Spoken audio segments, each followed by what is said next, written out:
As I grew up, I understood that love is not a free choice. There were conditions, there were stakes, there were consequences.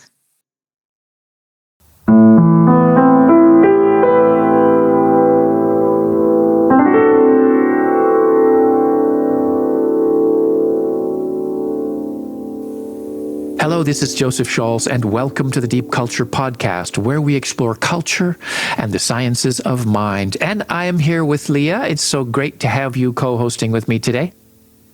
It's good to be here, and I'm excited about the episode.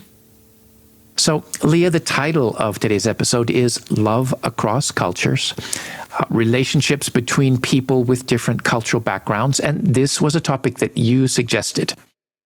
Yes, it's an important topic to me.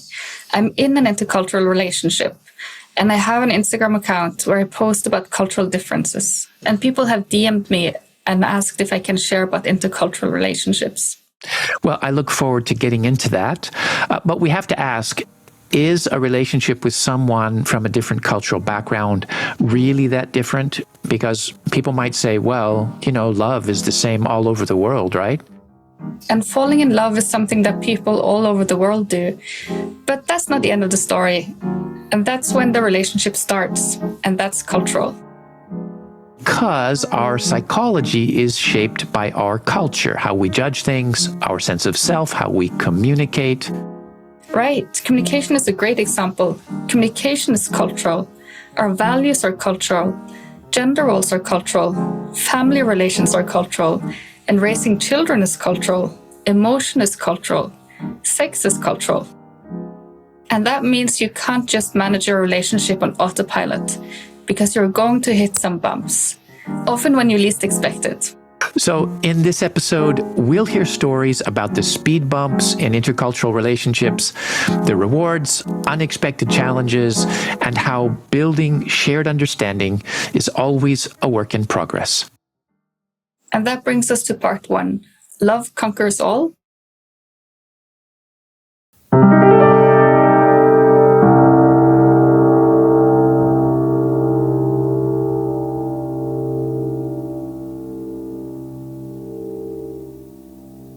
Okay, so let's start to dig a bit more into this basic question.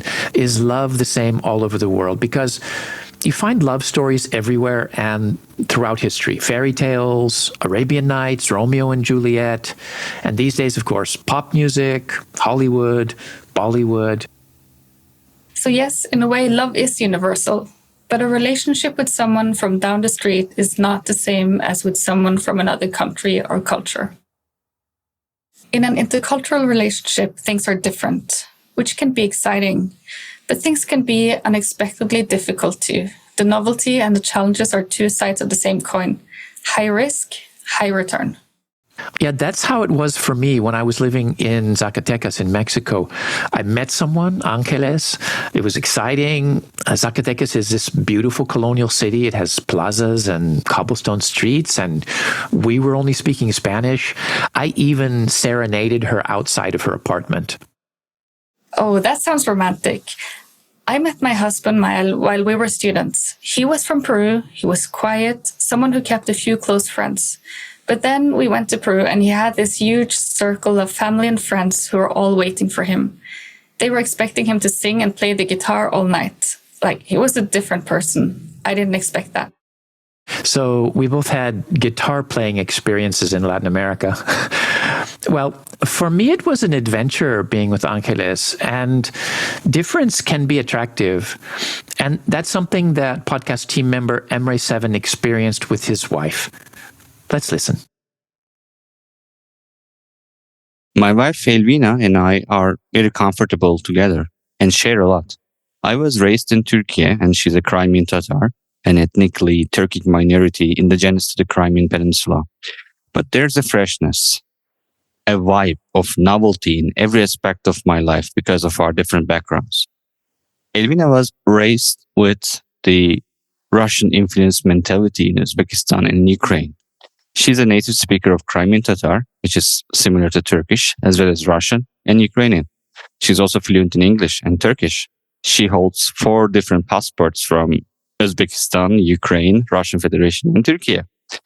So being with Elvina has opened up totally new worlds for me, not just observing cultural difference, but living it.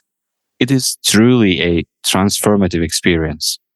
Elvina and I want security for our daughter Elmira, but also hope that having parents that come from different worlds will expand her horizons, as it did for me.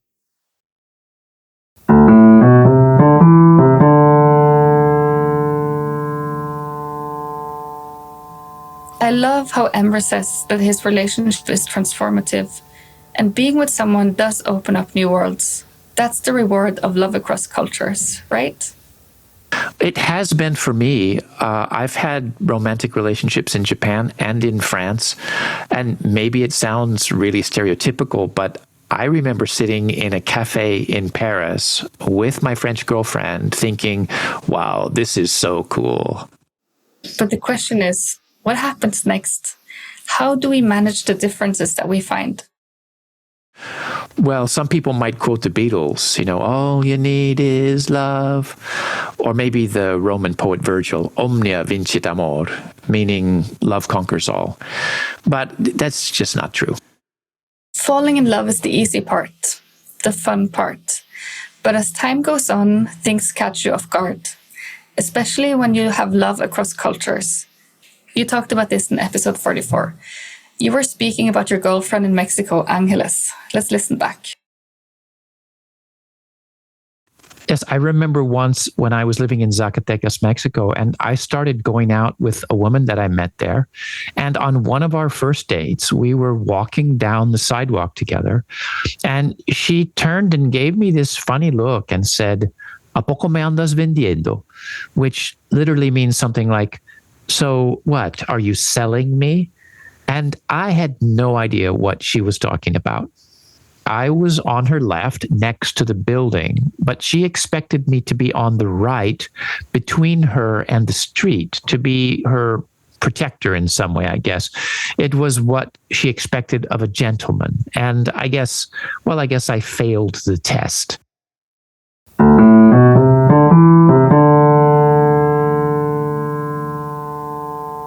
Wow, you failed the test.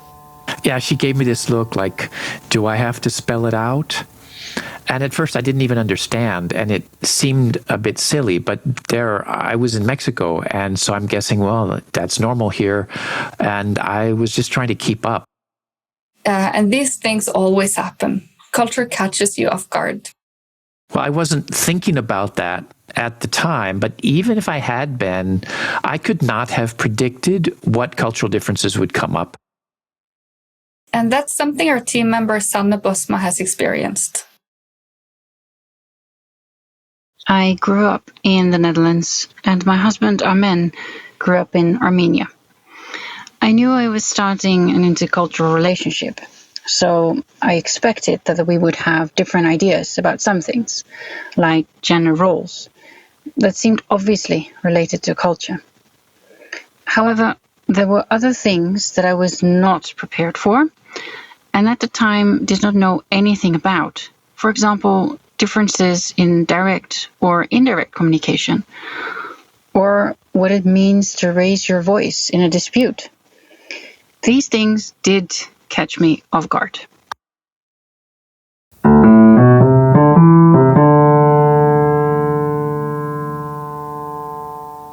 So Sanne was anticipating cultural differences about certain things, but there were others that surprised her. I can totally relate to that. I thought my husband and I might feel differently about time, but it still took me by surprise. For example, he'd say over the phone, "I'm almost there." So I would think he was just around the corner. So I'd go outside and wait. But in reality, he was probably just leaving. So I'm waiting out in the cold, thinking he should just have told me. Well, I remember waiting in front of a movie theater for Angeles, getting irritated because I didn't want to miss the beginning of the movie. But then when she got there, she said, "Well, if you were worried about missing the beginning, why didn't you go in?" Anyway, back to your story. So you were literally waiting in the cold. So how was that for you? Well, I'm Norwegian. For me, accurate information is the point of communication. Whereas my husband was trying to communicate his earnest desire to arrive as quickly as possible. So you both had good intentions, but it was still irritating? Well, it annoyed me that the information he provided wasn't accurate. I saw no value in him saying he was almost there when he wasn't. Right. Let's just pause and think about the psychology of cultural difference here and why it is that we can't anticipate these differences. And this relates to the way our mind works because we rely so much on unconscious habits. Basically, we operate on autopilot. You were walking down the street with Angeles on autopilot, but her autopilot expected you to be walking on the other side. And maybe she was irritated, which was also an autopilot reaction, an intuitive judgment. And the autopilot we're talking about, specialists use a whole bunch of terminology to talk about it. The cognitive unconscious, the adaptive unconscious, the new unconscious, the X system, dual processing models of cognition. Probably the best known is fast thinking. On this podcast, we call it the intuitive mind. Basically, we react to the world based on the patterns from our previous experience. It's called predictive processing. Our intuitive mind expects one thing and gets another. Suddenly, my girlfriend is offended because of where I'm walking. Or I am annoyed when my partner says I'm almost there, but it's actually quite a distance away. So that means that if you're in an intercultural relationship, you have to expect your autopilot to trip you up sometimes. Also, you're not just learning something about your partner. You can become more aware of your own cultural habits, your reactions, your judgments. And we have to learn to spot cultural patterns, things we normally do out of habit, including how we communicate. And that's a huge issue because communication styles differ across cultures. Let's listen back to part of episode 49 where Sanna and Armen talk about this. Another example with my partner and his family is about something very small yet meaningful. How do you ask someone to get something for you, such as the remote or a plate? In the beginning of the relationship, I was quite shocked by the way I would be asked to get something in Dutch. It was like, get me the remote, bring me a plate. In Dutch, this is often seen as very rude since there is no would you please or could you please added, and it would be a question rather than a statement. It felt very disrespectful to me. In Armenia, we use actually two ways of style, the formal and the informal. The formal style of communication, it's mostly done when you meet people for the first time or in a formal setting or with your teacher. But when the relationship evolves, then you are friends or your family or you are husband and wife, then the communication styles changes in informal.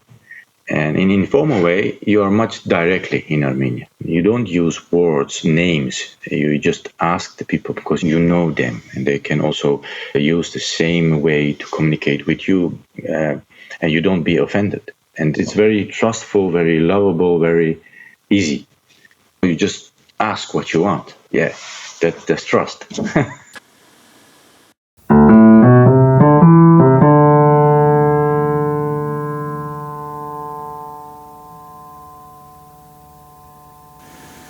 Wow, you can really hear how both Sanna and Armen find their own cultural patterns normal.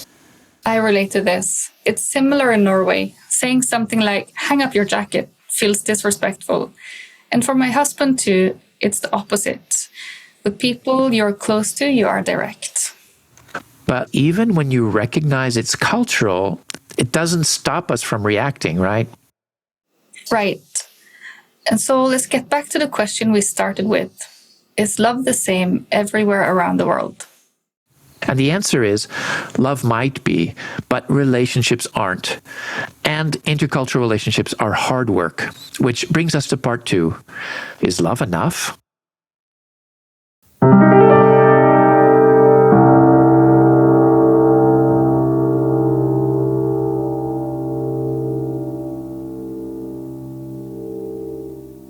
So, Leah, people get in touch with you on Instagram about intercultural relationships. What kind of things do you hear? Well, there are stories about how people met, romance, but also people wanting advice. But it's not always a failure of communication. The fact is, there are often challenges that are beyond our control. One of them is that there can be a power imbalance. Life isn't always a level playing field for both partners. And this is something that Kasia, a first-time contributor, experienced. Let's listen.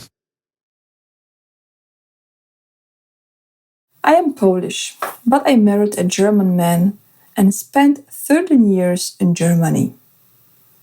That means my husband was local and I was the foreigner. When I first moved there, I already had a master's degree in European studies. I felt proud and optimistic about the future. But it was difficult for me to find a job with a degree from a Polish university. At the job center, they told me either to get a German university degree or to just take any job I could get. They simply ignored my qualifications and ambitions. I felt powerless and not taken seriously. A poor, disregarded foreigner.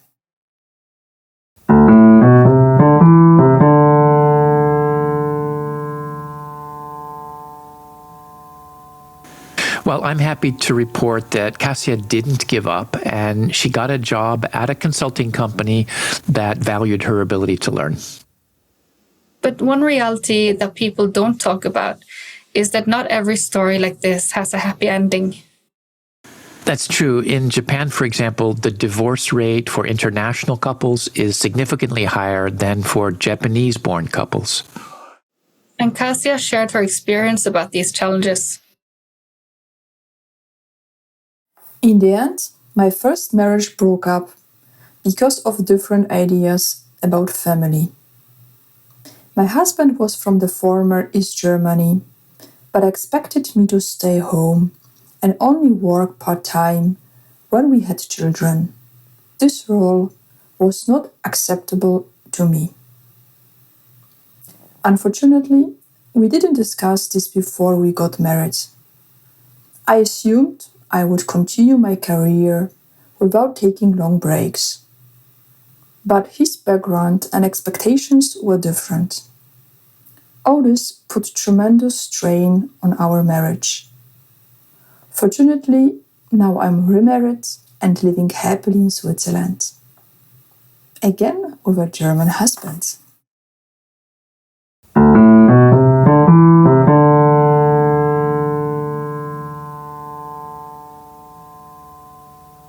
Well, I am glad to know that Kasia is doing well. But what strikes me is all the different things that can put pressure on an intercultural relationship. Something else that's often beyond our control is how families will react. Will they approve or not? Will they get along or not? Will there be tension, rejection? And this is something that Emre has experience with. Elvina and I faced challenges due to our different backgrounds. Our family is worried about the barriers we might face. We had to convince them that our love was not a passing whim or summertime romance of two youngsters, but a conscious decision by two grown-ups. One of the first questions my family asked was, "She's Muslim, right?" When I said yes, they became less concerned about the language she speaks or the country she comes from. We were two individuals in love, but for my family, and in many places in the world, love is not just a question of personal choice.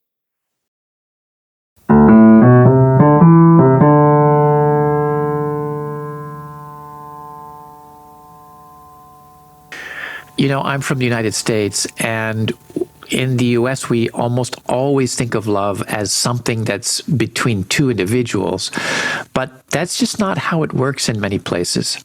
And the reality is that many people in the world face huge barriers because of family or social pressure, as Ishita Rai tells us.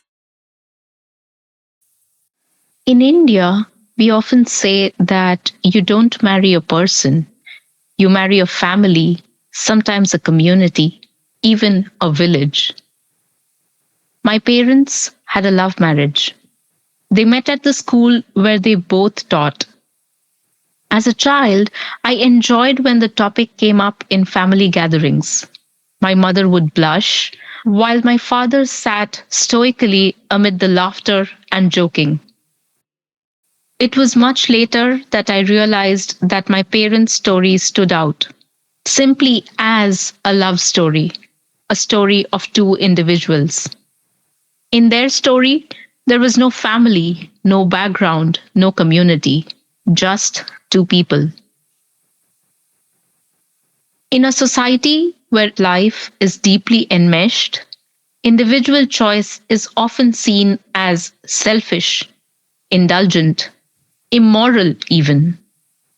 It is a weakness of character, a betrayal of the collective.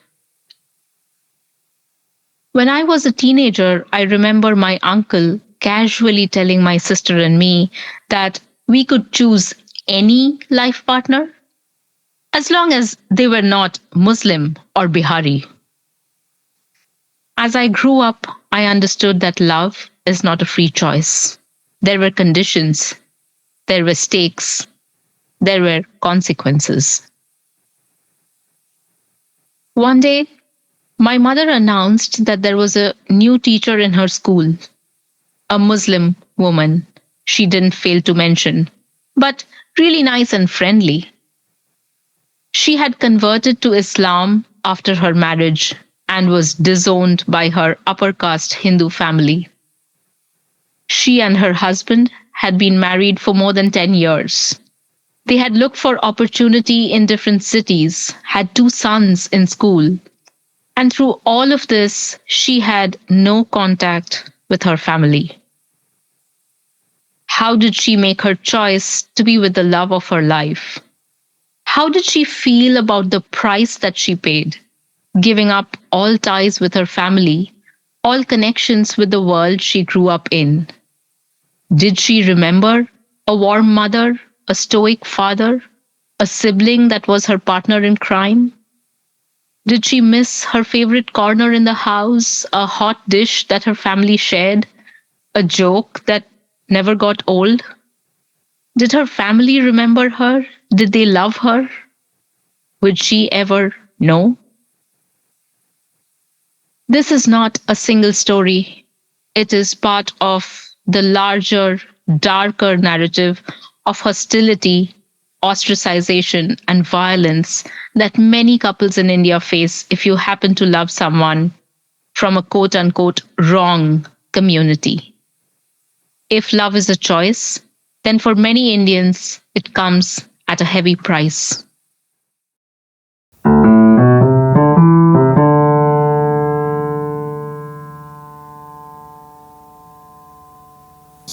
Honestly, this is really hard for me to relate to, but I do know that it's the reality for many people, and I really appreciate Ishita sharing this with us. It is really humbling to think of the price that some people pay for the privilege of loving someone of their choice. It's a good thing to keep in mind when we hit bumps on our journey. And that brings us to part 3, making love work.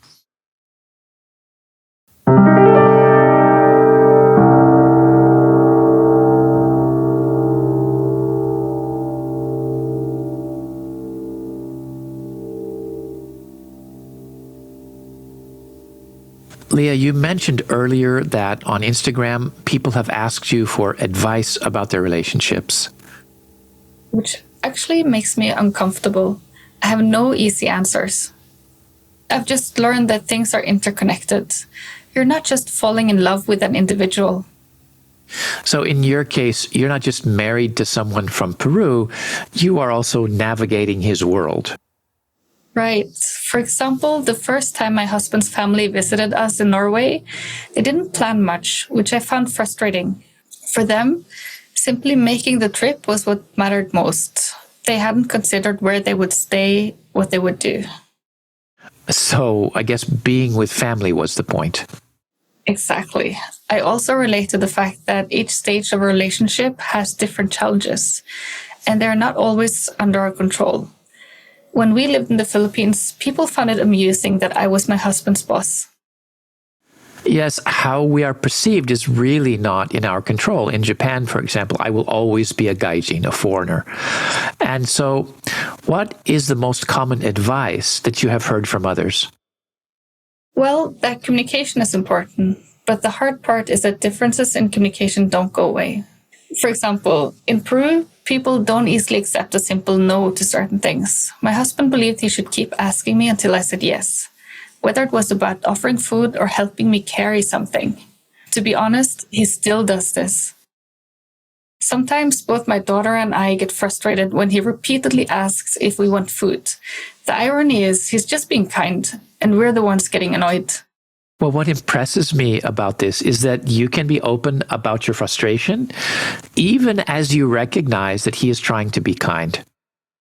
Well, good communication means being able to have your reaction, but understanding where the other person is coming from. It's not always easy. And this is something we heard about from Sanna and Armen in episode 49. Let's listen back. So when I make an agreement with the children, tomorrow we'll go to a playground, I will take them to the playground. You can tell them you'll go to a playground, but on the day, no, we're not going to the playground. So we'll have the children crying, but he's then explaining, yes, but things can happen, and because of this reason, we can't go to the playground. And then they calm down, and then they understand. I understand. Right? Yeah. But I would hesitate to do that because I'm thinking, yeah, but I promised and I really like to. Yeah. So sometimes when they don't expect to go to the playground, I will take them to the playground. Yeah. We have nothing to do. The weather is fine and it's not raining. It's a very special day. So let's go. Spontaneous. Yeah. Spontaneous. And also sometimes the beautiful things happen when it's spontaneous.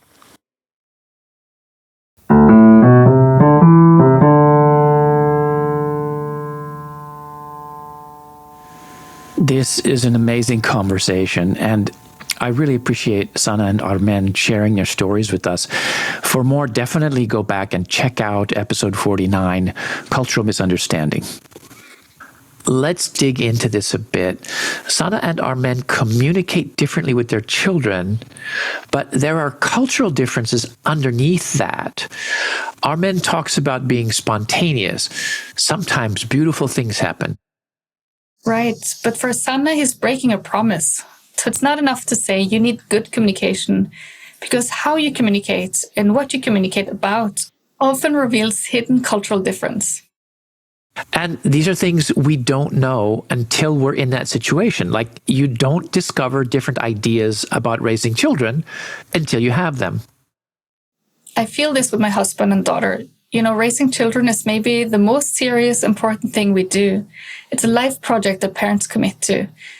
And if cultural differences create conflict or lead to a breakup, the consequences are huge. And there are significant differences in cultural attitudes towards raising children, but usually we're totally unaware of them. And there is some very important research into this. In episode 21, you and Yvonne talked about something called parental ethnotheories. Let's listen back. Parental ethnotheories are cultural models that parents hold regarding children, families, and themselves as parents. Parental ethnotheories are often implicit, taken for granted ideas about the natural or right way to think or act. So the basic idea is that parents have beliefs or attitudes about parenting, about how children develop or how they should be raised. And this research compared the attitudes of American, Dutch, and Italian parents to see how culture affects the raising of children.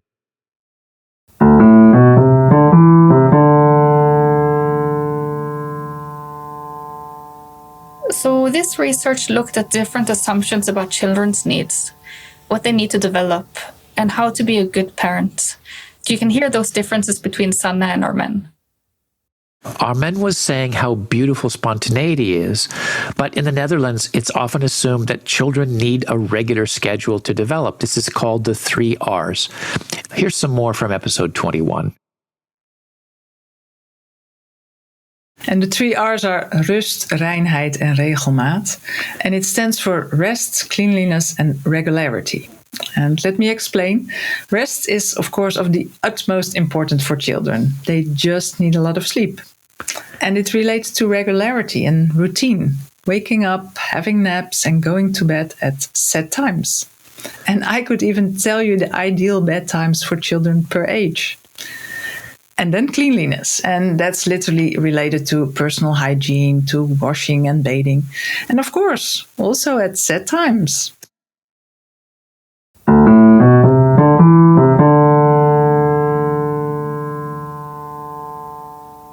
Well, I have to say that sounds really different from what Armen is saying.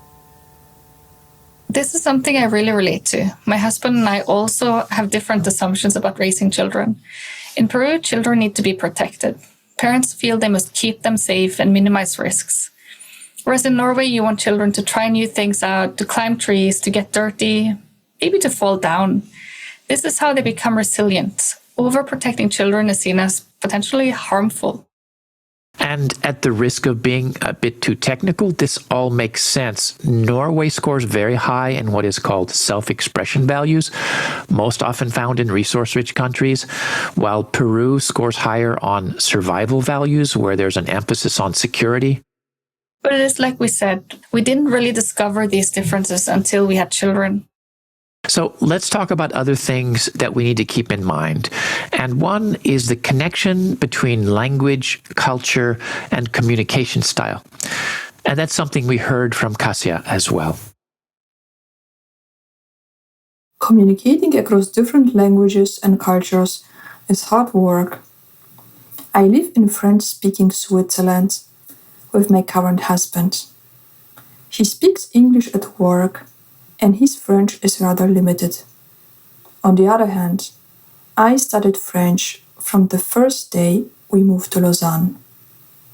He watches German news and movies, and whenever I suggest that we watch more French, he either falls asleep or leaves the room.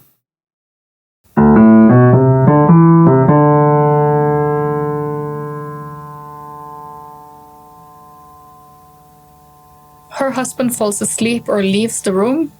Ouch. Well, it's really a reminder that when we learn a foreign language, we are learning a whole different way of relating, and that does affect relationships. Absolutely. For example, in Peru, people talk constantly and share everything. It's uncommon for someone to need space. So whenever I said I wanted time alone, my husband assumed there was a problem. If I told him I wanted time to read or be by myself, he found it frustrating. It just didn't make sense to him. Norwegians have sayings that glorify calm and quiet. Stille og rolig. We idolize nature, silence, the experience of being alone in the wilderness. So we have all of these differences. And so the question then is, how do we deal with them? How we resolve conflict is closely related to how we communicate. So there are cultural differences there as well. And that's something that Sanna has experienced. I was certainly not prepared for the differences in dispute resolution we experienced. This has been quite an intense and difficult journey, to be honest. I grew up in a rather reserved environment, and this applied to arguments as well. Voices were raised only when we had done something really bad. With our men, I was shocked at the beginning by how loud disagreements got and the body language that would go with that. It was entirely new to me. I wasn't aware of these cultural differences, and at first I just assumed the worst.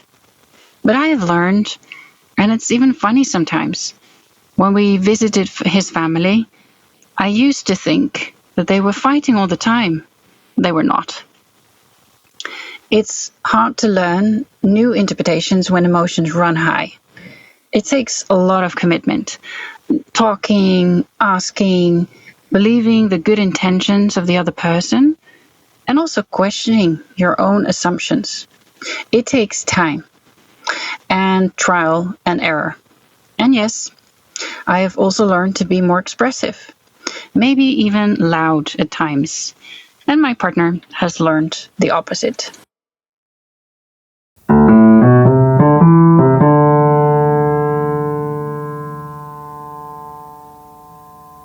I really relate to this. Like we said, intercultural relationships can be high risk, high return. Differences are difficult, the stakes are high, but differences make us grow. And so, what have you learned about making things work? Well, they say communication is important, but it's not that simple. My husband and I used to talk and talk when things came up. But at a certain point, that can be exhausting. Like Sanne says, it's trial and error. Over time, you get to know each other's patterns and find different ways to deal with conflict. Sometimes, for example, it's better to pull back. Yes, I've heard that there are 3 keys to being a good communicator: knowing how to speak up, knowing how to listen, and then knowing when to do which. I like that. And another idea that I like is that good relationships require a pool of shared meaning. And in intercultural relationships, building this common understanding requires more time. And that's why, like we said at the beginning, people everywhere fall in love. But intercultural relationships are different, more complex. They challenge you. But that's also what makes them an adventure. Why love down the street when we can love around the world? And I think that's a good place to end this episode. Let's mention our sources. The idea of a pool of shared meaning comes from the book Crucial Conversations: Tools for Talking When Stakes Are High. If you're interested in survival values and self-expression values, check out the World Values Survey, and in particular, the Inglehart-Welzel Cultural Map. There's a great visual with different countries. The research into cultural differences in parenting came from Themes and Variations, Parental Ethnotheories in Western Cultures by Harkness and Super. The Deep Culture Podcast is sponsored by the Japan Intercultural Institute, an NPO dedicated to intercultural education and research. I'm the director of JII. And if you are an educator, there are teaching materials to go along with the Deep Culture Podcast, created by an incredible team of educators from all over the world. They can be used in language classes as well, all free, ready to take into the classroom. Just do a web search for the Japan Intercultural Institute or write us at dcpodcast@japanintercultural.org. And Leah, how can people find you on Instagram? My account is called Global Bones, with a C at the end. So please follow Leah, that's Torjuliana Harskarnes, at Culture Bones, that's with a Z. Special thanks to Kasia Katarzyna Garesik-Hartz for sharing so openly, as well as Sana Bosma, Emre7, Ishita Rai, who co-produced this episode, and also thanks to our sound engineer, Robinson Fritz, Ikumi Fritz, and everyone at JII. And thanks to you, Leah, for sharing so much and working on this episode with me. It's been great. Thank you. I've enjoyed this.